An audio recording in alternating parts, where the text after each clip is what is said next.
ओम शांति। आज देह अभिमान को भूलने के लिए बाबा ने हमें 2 प्रकार के संस्कार समझाए हैं। एक ब्राह्मणों के संस्कार, दूसरा शूद्रों के संस्कार। तो ब्राह्मण के संस्कार शक्तिशाली हैं, भाषा शक्तिशाली होगी, और जो कमजोरियों की भाषा है वो बाबा कहते ब्राह्मण पने के संस्कार नहीं है। तो अपनी भाषा बोलो, तो अपनी भाषा सबको प्रिय होती है।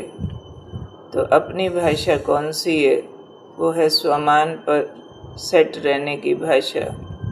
स्वमान की भाषा अपनी भाषा है। कमज़ोरी की भाषा अपनी भाषा नहीं है। उसको आज बाबा ने स्ट्रिक्ट वर्ड यूज़ कर दिया कि ये शूद्रपन की भाषा है।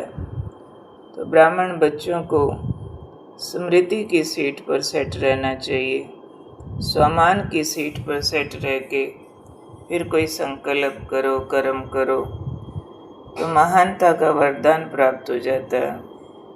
क्योंकि स्वमान का अभ्यास अंदर से उमंग शक्ति पैदा करता है। जो अपने को स्वीकार करा दो वैसा बनने लगते हैं। अगर अपने को स्वीकार करा दिया मैं तो नालायक हूँ, कोई काम का नहीं, तो वैसे हो जाएंगे। अगर स्वीकार करा दिया मैं बहुत शक्तिशाली आत्मा हूँ, शिव शक्ति हूँ, मास्टर सर्वशक्तिवान हूँ, विधाता हूँ, वरदाता हूँ, तो वैसा बन जाएंगे। तो बाबा आज कहते हैं कि महानता की सीट को नहीं छोड़ो, ये वरदानी सीट है। तो नहीं तो अगर इस सीट को छोड़ते हैं तो मेहनत करनी पड़ती है। फिर मेहनत करते करते थक जाते हैं तो दिल शिकस्त हो जाते हैं। तो बहुत सावधानी से अपने को सुनना है। अपना हर संकल्प सुनाई दे, फिल्टर हो, करेक्ट हो। अपने को पढ़ना है कि मेरी असली अंदर पर्सनल भाषा कौन सी चलती है।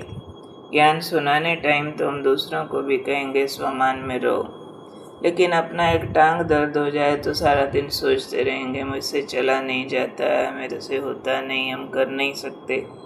उस समय भूल जाते हैं ये याद रखना, शरीर बीमार है, मैं तो शक्तिशाली आत्मा हूँ। टांग में शक्ति कैसी भी हो, मुझ में अनंत शक्ति है, और उस शक्ति के धक्के से टांग भी चल पड़ेगी। तो इसलिए मेहनत छोड़ देनी है, महानता की सीट को पकड़ना है। जैसे आज के वरदान में भी बाबा ने हमें कहा सर्व शक्तियों के संपत्तिवान होके रहो, भिखारीपन के संस्कार छोड़ दो।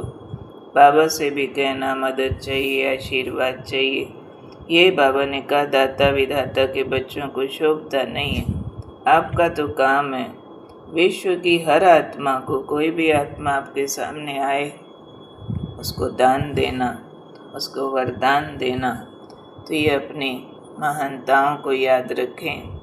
तो आज बार बार याद रखेंगे, मैं भृकुटी तखत नशीन आत्मा हूँ, मैं वरदान लुटाने वाली शक्तिशाली आत्मा हूँ, मेरे अंदर अनंत शक्तियाँ हैं याद रखेंगे। जो नहीं है उसको नहीं दोहराएंगे।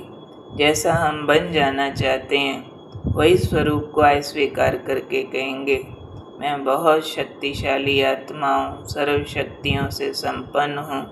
जो आत्मा सामने आ जाए उसको दिल से दुआ देंगे, मन से उसके ऊपर शक्तियों की किरणों की बौछार करेंगे और उसको वरदान देंगे कि सदा सुखी रहो, समृद्ध रहो, विघ्न मुक्त हो जाओ, और अपने को संपन्न और शक्ति स्वरूप में देखते रहेंगे। तो मैं वरदानी आत्मा हूँ, मैं भृकुटी तखत नशीन हूँ। तो ध्यान मस्तक ज्योति पर, बाबा की शक्तिशाली किरणें मुझ पर उतर रही हैं और मेरे द्वारा सबको पहुँच रही हैं। विधाता बन सबको दान वरदान देते रहेंगे।